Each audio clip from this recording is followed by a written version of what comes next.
What are some of the latest trends you've seen in cloud computing?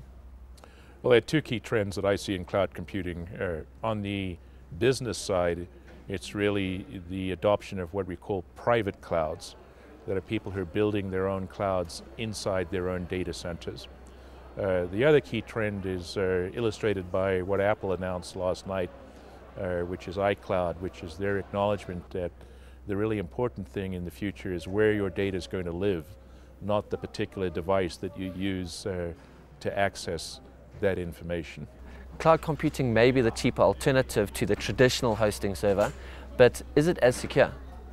Well, there are obvious genuine concerns about data security today, but we actually think that those concerns are equally important in both traditional computing approaches as well as cloud computing approaches.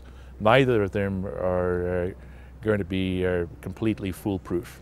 And in both approaches you have to be very careful, but with care we can make cloud computing secure. How is cloud computing changing business models?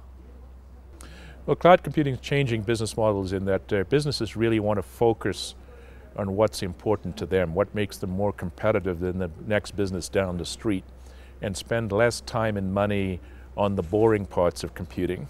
So with cloud, businesses should be able to spend less time on the boring parts of computing and more time on how do they really introduce new products and services that can make them more competitive in the future.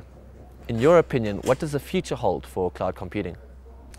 Well, the future holds the blending of technologies that are coming out of the consumer world, where we have hundreds of millions of people already using cloud-based technologies, and blending that with techniques that will be used in businesses.